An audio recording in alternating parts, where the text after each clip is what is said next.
하나님 말씀은 구약성경 민수기 13장 30절부터 33절까지 말씀입니다. 오늘은 신앙인의 말과 운명이라는 제목입니다. 철학자 소크라테스는 인간은 말하는 동물이다 라는 말을 했습니다. 말은 인간의 의사 전달에 있어서 대단히 중요한 수단입니다. 그런데 말에는 대단한 능력이 있습니다. 성경 잠언 18장 21절에 보면 죽고 사는 것이 혀의 힘에 달렸나니 혀를 쓰기 좋아하는 자는 혀의 열매를 먹으리라 그랬습니다. 죽고 사는 문제가 말에 달려 있다고 했습니다. 우리가 못 살겠다, 죽겠다, 안 된다, 끝장났다, 망했다 이런 말을 늘 입에 달고 살면 그대로 됩니다. 그러나 우리가 할 수 있다, 하면 된다, 해보자 이런 말을 하게 되면 또 그 말대로 되는 거예요. 말 한마디로 천냥빚을 갚는다는 우리 속담이 있지 않습니까? 말에 대단한 위력이 있다는 말이죠. 말 한마디로 천냥빚을 갚을 수 있는 그 힘이 말에 있다는 거예요. 특히 하나님을 믿는 우리 신앙인의 말은 더욱 그렇습니다. 왜냐하면 우리는 하나님을 믿고 우리 안에 하나님이 계시기 때문에 더더욱 우리 신앙인의 말은 더 능력이 있습니다.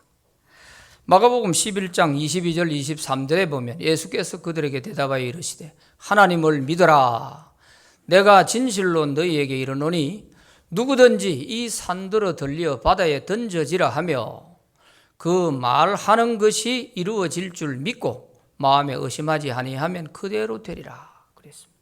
말하는 것이 이루어질 줄 믿고 의심하지 않으면 그대로 된다. 하나님을 믿어라. 하나님을 믿는 사람이 말을 할 때 그 말이 그대로 이루어질 줄 믿고 의심하지 않고 하면 그 말대로 된다는 거예요. 그러니까 우리 믿는 사람은 이 말의 능력을 우리가 잘 활용을 해야 될 것입니다. 힘이 있는 것은 항상 양면을 가지고 있어요. 핵무기가 대단한 파워를 갖고 있지만 이것을 잘 사용할 때는 평화적인 것이 되지만 잘못 사용하게 되면 온 인류가 망하는 재앙이 될 수 있는 거예요. 양면성을 갖고 있습니다. 우리 성도의 말에 대단한 능력이 있지만 이 능력을 말을 잘 사용하면 복이 되고 기적을 가져오게 되고 놀라운 생산적인 그런 결과를 가져오지만 말을 잘못 사용을 하게 되면 말 때문에 내가 망하는 것입니다. 다른 누구 때문이 아니고 환경 때문이 아니고 내 말 때문에 망하는 거예요. 마가복음 9장에 보면 귀신 들린 아들을 아버지가 데려와서 예수님께 선생님 할 수 있거든 내 아들 좀 고쳐주세요 하고 이렇게 부탁을 했더니 예수님께서 아주 화를 내시면서 책망을 했어요. 할 수 있거든이 무슨 말이냐? 믿는 자에게는 능히 하지 못할 일이 없느니라 하고 책망을 했더니 깜짝 놀라서 그 아버지가 예 제가 믿나이다 하고 얘기를 하니까 예수님께서 그 아들을 고쳐주셨어요. 우리가 기도를 해도 반신반의한 이런 말로 기도하면 안 돼요. 확실하게 믿는 믿음을 실은 말로 가지고 믿음의 말로 기도를 해야 이루어지는 거예요. 되면 좋고 안 되면 할 수 없고 할 수 있거든 좀 내 아들 고쳐주세요. 이렇게 기도하면 안 됩니다. 그래서 제가 믿습니다 하고 이렇게 주님께 믿음을 가지고 구할 때 되는 거예요. 그래서 우리가 기도도 말로 하는 것이지 않습니까? 그래서 우리가 기도할 때는 항상 기도의 말을 잘 다듬어서 하는 것이 중요합니다. 그저 이 감정 조절이 안 돼가지고 함부로 하다 보면은 후회스러울 때가 많죠. 다시 주워 담을 수도 없고 말이죠. 이럴 때가 있습니다.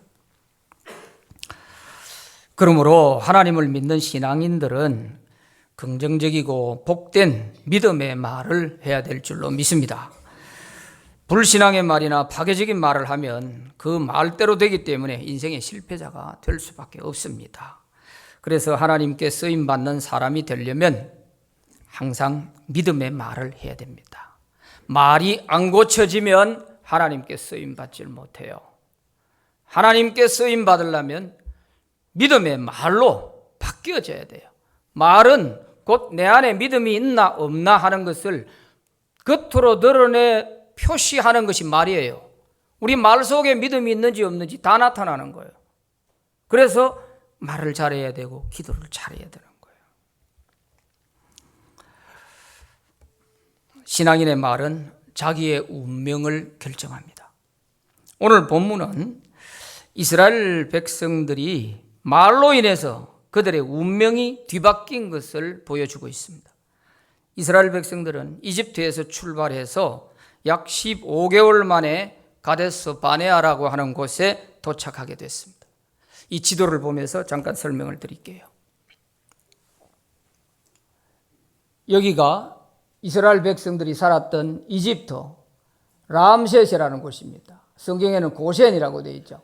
여기서 요렇게 따라가면은 요게 무역상들이 다니는 길이 있어요. 이리 가면은 한 보름도 안 걸립니다. 가나안까지 가는데. 그런데 하나님은 이리로 가게 하지 않고 이쪽으로 돌아가게 하세요. 이렇게 돌아가서 여기가 가데스 바네아입니다. 여기는 시내산입니다. 이 시내산에서 1년 동안 머물고 여기서 여기 오는데 2달 걸렸습니다. 그리고 여기서 여기 가는데 열하루 길입니다. 하여튼 15개월 만에 여기에 도착을 했어요. 여기에서 보면 이제 가나안 땅이 다 보이는 거예요. 이게 다 가나안 땅 아니에요. 가나안 땅이 눈앞에 있어요. 훤히 다 보이는 겁니다. 그래서 요리로 들어가면은 이제 들어가기만 하면 되는 거예요. 여기서 문제가 생긴 거죠.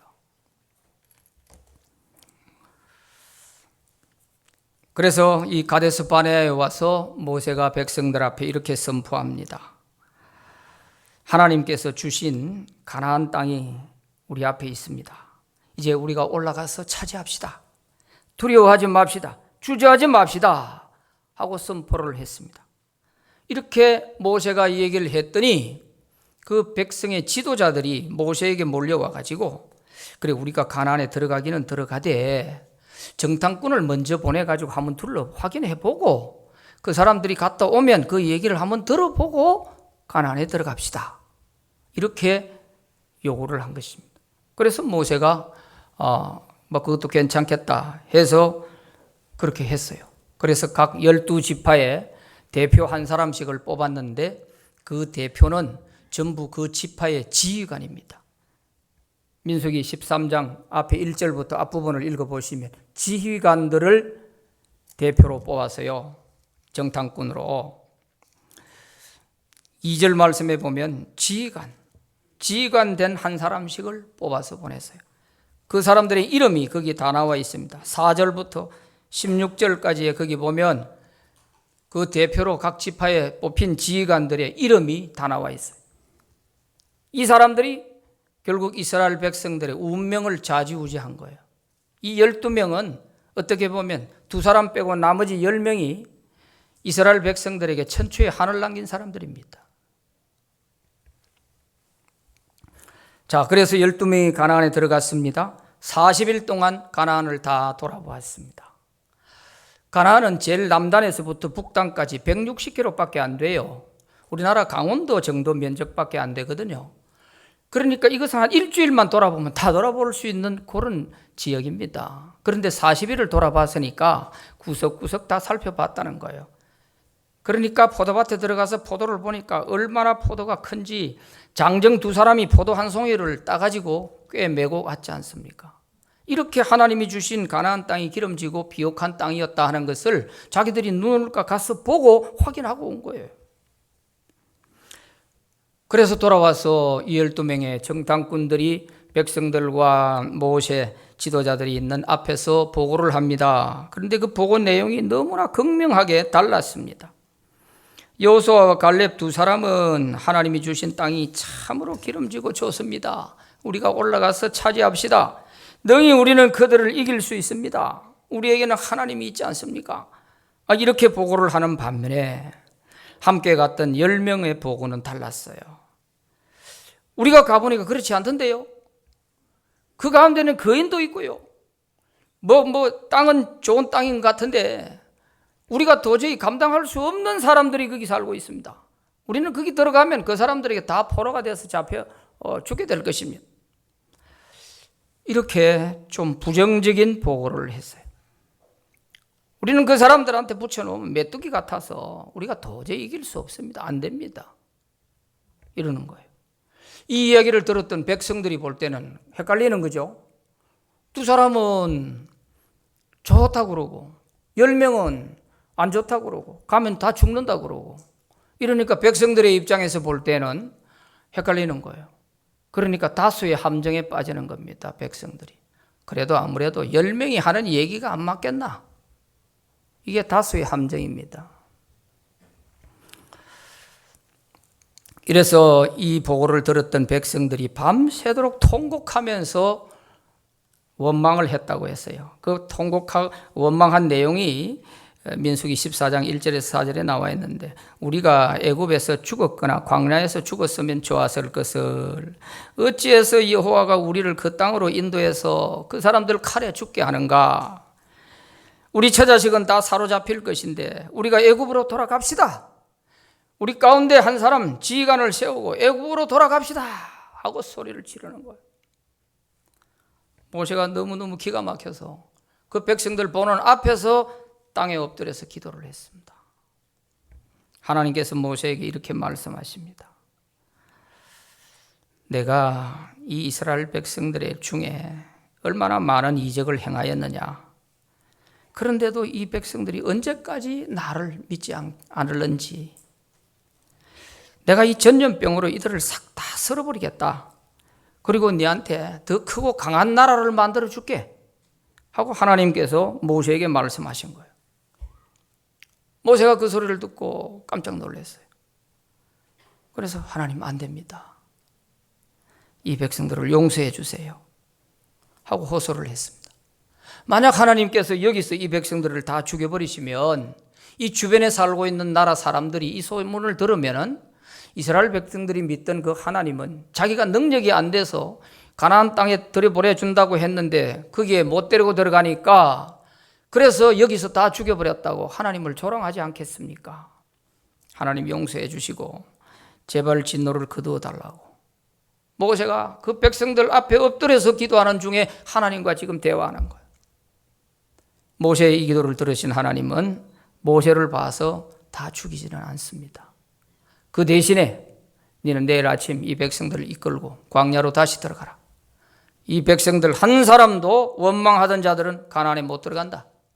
여호수아와 갈렙 두 사람은 가나안에 들어가게 할 것이다. 이렇게 말씀하신 거예요.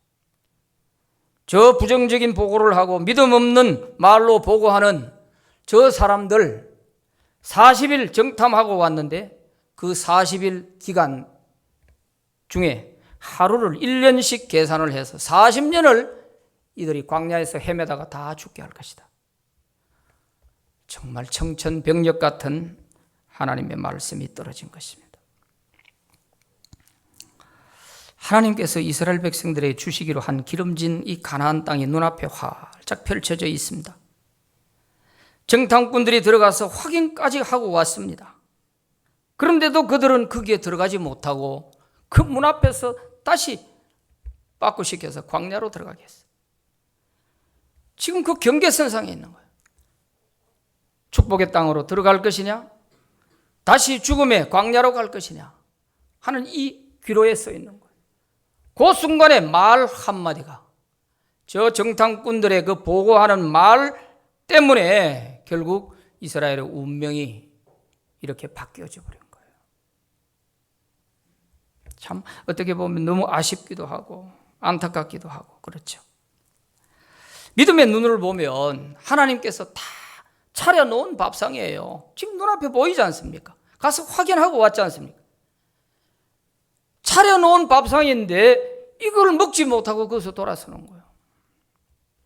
이처럼 하나님이 주시는 복과 은혜는 믿음이 없으면 받지를 못합니다. 그게 하나님의 복이에요.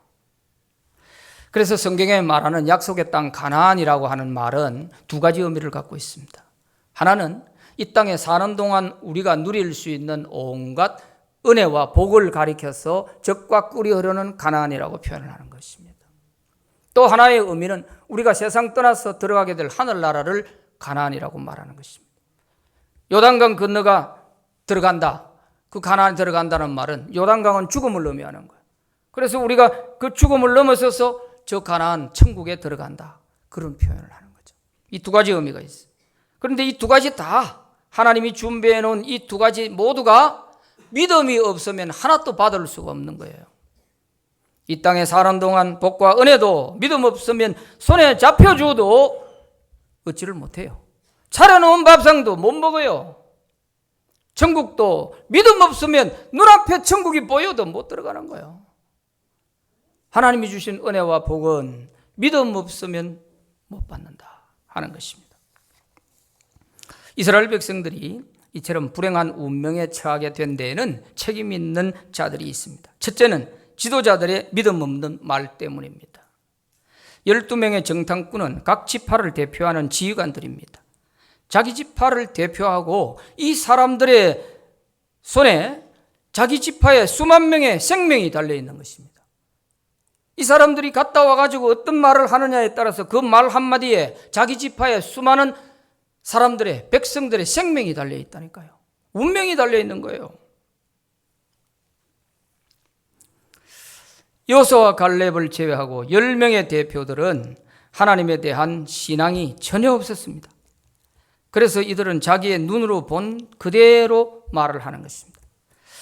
오늘 본문 31절부터 33절 말씀에 보면 그와 함께 올라갔던 사람들은 이르되 우리는 능히 올라가서 그 백성들을 치지 못하리라. 그들은 우리보다 강하니라 하고 이스라엘 자손 앞에서 그 정탐한 땅을 악평하여 이르되 우리가 두루 다니며 정탐한 땅은 그 주민을 삼키는 땅이요 거기서 본 모든 백성은 신장이 장대한 자들이며 거기서 네피림 후손인 아낙 자손의 거인들을 보았나니 우리는 스스로 보기에도 메뚜기 같으니 그들이 보기에도 그와 같았을 것이니라. 그랬어요. 이들의 보고 가운데 보면 하나님은 온데간데가 없습니다. 그저 그 거인들의 압도당해가지고 그 웅장한 여리고성 같은 그런 걸 보고서 완전히 거기에 압도당해서 두려워 벌벌 떨고 있는 거예요. 우리는 그들을 이길 수 없습니다. 그들 중에는 거인이 있습니다. 하나님이 어디 갔는지 없어요. 이들의 말 속에는 하나님의 흔적을 찾을 수가 없어요. 그들이 하나님을 믿고 그들 속에 하나님이 있었다면은 그들이 아무리 강해본들 우리가 믿는 하나님에게 상대가 되겠습니까? 이렇게 돼야 되는 거 아니겠어요? 이런 말이 나와야 되잖아요. 그런데 그런 말을 찾아볼 수가 없습니다. 오히려 하나님이 주신 복의 땅을 악평했다고 그랬어요. 악평하여 이르되 그 주민은 삼키는 땅이요. 세상에 하나님이 복을 주셔도 복을 악평하고 이렇게 깎아내렸는데 이런 사람에게 무슨 복을 줄 수가 있겠어요? 손에 지켜줘도 안 되는 거예요, 이런 거는. 그래서 믿음이 없으면 안 된다. 하나님의 복은 믿음의 손이 있어야 우리가 받을 수가 있어요. 스스로 자기들의 콤플렉스에 빠져서 메뚜기 같다. 벌벌 떨고 있는 것입니다. 이것은 이 10명의 정탐꾼들이 사람이 부정적인 사람이라서 그런 게 아닙니다. 그 사람은 이스라엘 백성들 아니에요. 그 속에 하나님이 없는 거예요. 신앙이 없는 거예요. 이게 문제인 거죠. 부정적인 사람이라서 그런 게 아니라니까요. 신앙 공동체에서 이처럼 불신앙의 사람이 자기의 지파 대표가 되어서 중요한 사명을 띠고 정탐꾼으로 갔다고 하는 이것 자체가 불행이 예견된 것입니다. 이런 사람을 대표로 내세웠다는 자체가 이게 불행이 이미 예고되어 있는 거예요. 그래서 우리가 정말 하나님을 믿는 사람으로서는 신앙의 말을 해야 됩니다. 나는 능력이 없고 부족해도 전능하신 하나님이 내게 있기 때문에 하나님을 믿는 그 믿음으로 우리가 안 될 것은 없다. 믿는 자에게 능치 못함이 없다. 하는 이런 믿음 가지고 우리가 믿음의 말을 해야 되는 것입니다. 이스라엘 백성들이고 이스라엘 백성들의 지도자들 아니에요. 이 지휘관들 아니에요. 그런데 이 사람들이 믿음이 없으니 이게 기가 막힌 거예요. 오늘 우리도 교회 성도라는 이름은 갖고 있어요. 영적 이스라엘 백성이에요. 예수는 믿는다고 해요. 그런데 실상을 보면 말할 때는 내 속에 하나님이 없어요. 신앙이 없어요. 이게 문제인 거죠. 우리가 종교개혁, 제도 아무리 뜯어고쳐도요, 내 안에 믿음이 회복되고 내 안에 믿음이 있어야 법 개혁이 되는 거예요. 가장 시급한 게 바로 이거죠. 오늘 한국교회가 제일 지금 눈여겨봐야 될 부분이 이거예요. 교회 숫자는 많아요. 예수 믿는 사람 많아요. 그러나 교회는 잘 다녀요. 그 속에 하나님은 없어요. 이게 문제인 것입니다. 이게 지금 제2의 종교개혁을 해야 될 과제인 것입니다. 그런데 여호수아와 갈렙을 보세요. 여기는 하나님이 있어요. 민수기 14장 6절부터 9절. 이 소리 듣고 원망하는 그 백성들 앞에 너무너무 안타까워서 여호수아와 갈렙이 막 안타까워서 자기 옷을 막 찢는 거예요. 자기 옷을 찢으면서 조용해 보시오. 내 말 좀 들어보시오. 하고 하는 말입니다. 6절부터 9절까지 한번 읽어봅시다. 시작. 그 땅을 정탐한 자 중 눈의 아들 여호수아와 여분네 아들 갈렙이 자기들의 옷을 찢고 이스라엘 자손의 온 회중에게 말하여 이르되 우리가 두루 다니며 정탐한 땅은 심히 아름다운 땅이라. 여호와께서 우리를 기뻐하시면 우리를 그 땅으로 인도하여 들이시고 그 땅을 우리에게 주시리라. 이는 과연 젖과 꿀이 흐르는 땅이니라. 다만 여호와를 거역하지는 말라. 또 그 땅 백성을 두려워하지 말라. 그들은 우리의 먹이라. 그들의 보호자는 그들에게서 떠났고 여호와는 우리와 함께 하시느니라. 그들을 두려워하지 말라. 보세요. 여호수아와 갈렙의 말 속에는 하나님이 있지 않습니까? 저들의 보호자는 떠났다. 우리에게는 하나님이 계시지 않느냐. 하나님이 우리와 함께 하시느니라. 두려워하지 말자. 야, 참 똑같은 거 보고 왔는데 왜 이렇게 다를까요? 그게 바로 믿음이 있고 없고 온 것입니다. 믿음이 있는 사람에게는 그 땅이 축복의 땅으로 보이는 거예요. 젖과 꿀이 흐르는 진짜로 아름다운 땅이더라. 이렇게 하는 반면에 믿음 없는 이 10명은 주민을 삼키는 땅이라고 해요. 악평을 했어요. 악평을. 저주받은 땅으로 악평을 하는 거예요. 그러니 어떻게 하나님의 복을 누릴 수가 있겠어요? 차려주는 밥상도 못 먹는 거죠. 우리의 먹이라 이렇게 되어 있는데 이전 개혁 성경에는 우리의 밥이라 그렇게 되어 있어요. 우리의 밥이라. 믿음이 있으면 세상이 내 밥으로 보이는 거예요. 믿음이 없으면 세상이 두려워 공포로 느끼고 뭐 실패하고 나면 문 밖에도 나가기 싫은 거예요. 사람들 만나기가 싫은 거예요. 믿음이 없으면 그렇게 돼요.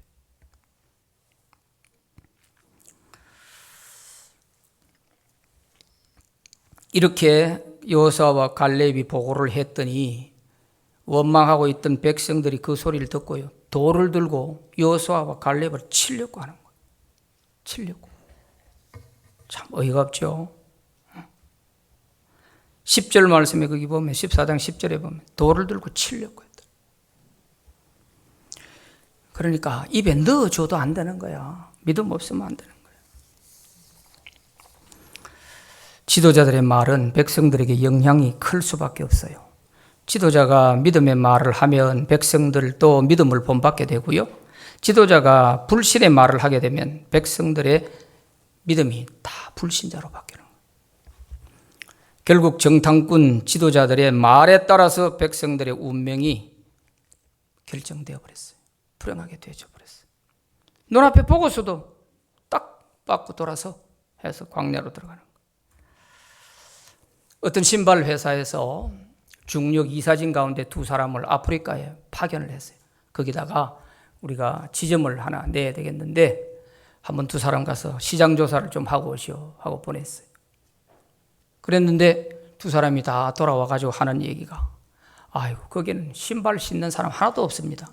거기다 무슨 지점을 냅니까?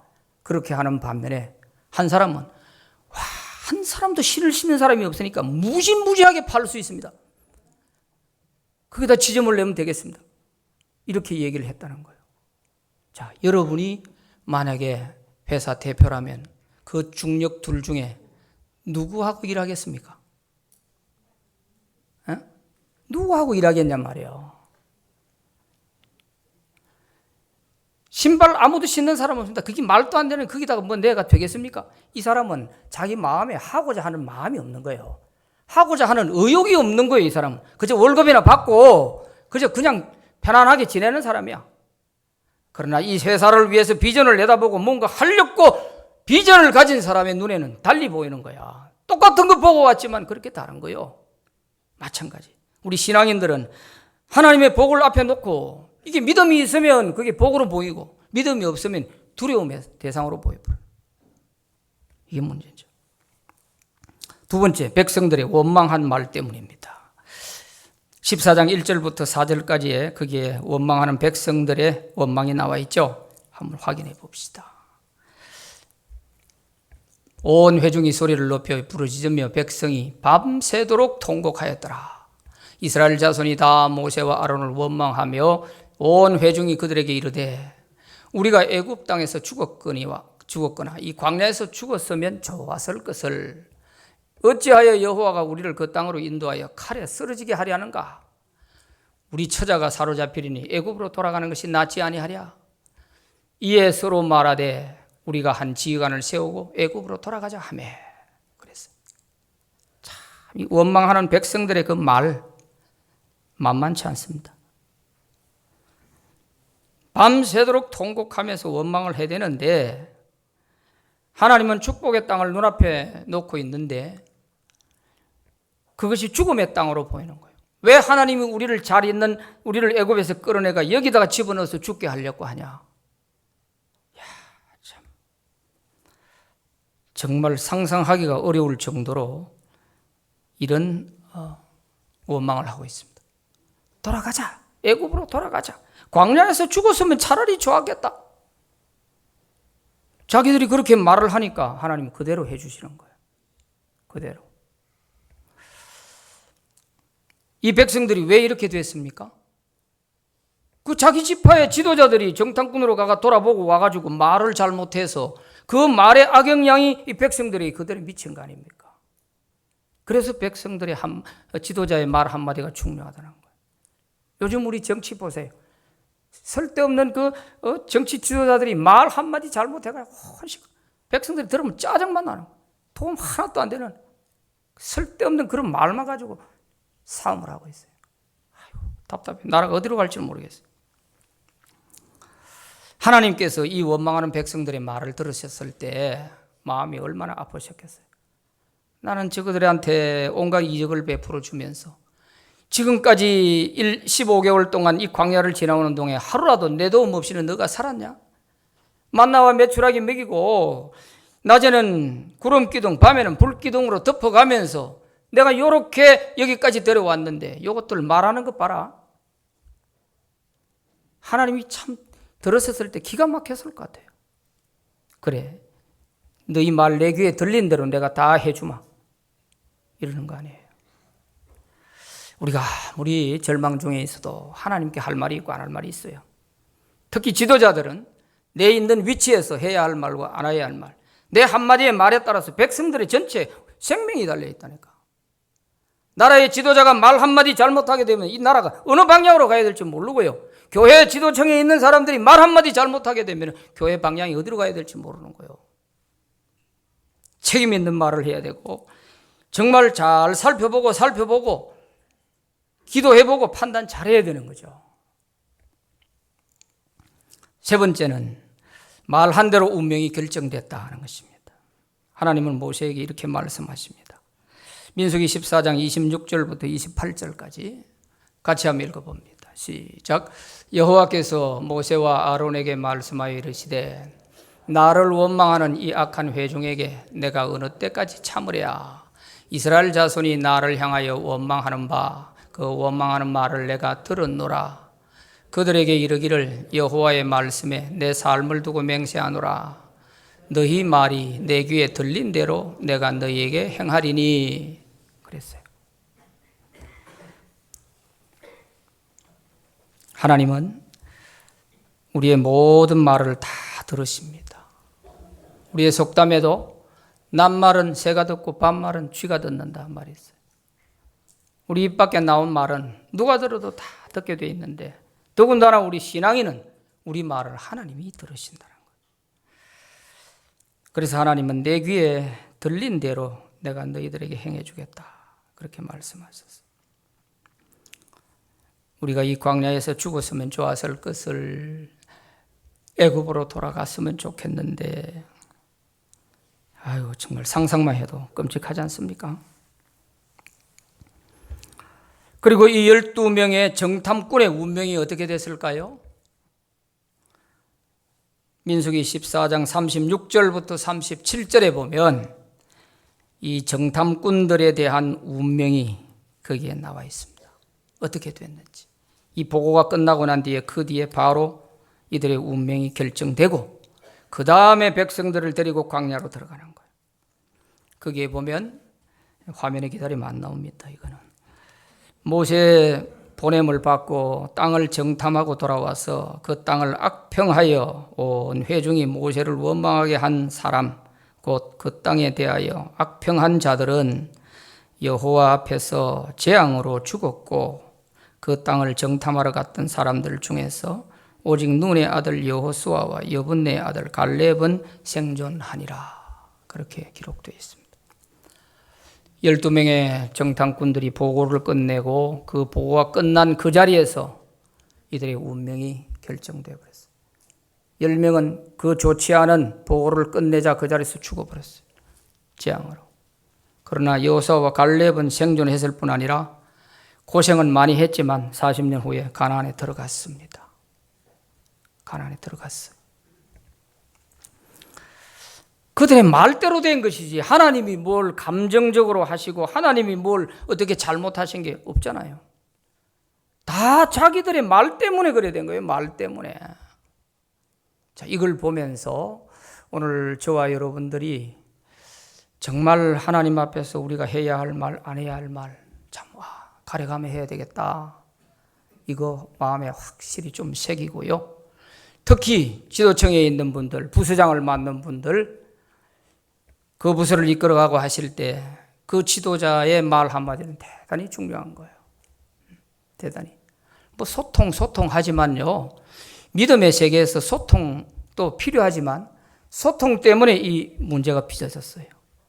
우리가 들어가긴 들어가되 한번 정탐꾼 보내서 갔다 오면 그 얘기 한번 들어보고 합시다. 이거 했다가 이렇게 된 거예요. 이거 했다가. 그 자리에서 그냥 모세가 가자 하고 바로 갔어야 되는 거예요. 바로 가나안으로 그냥 앞으로 하고 가야 되는 것인데 거기에 그만 걸려버린 거죠. 예수님께서도 사람이 무슨 말을 하든지 심판날에 자기가 한 말에 대해서 하나님 앞에서 신문을 받게 된다고 했습니다.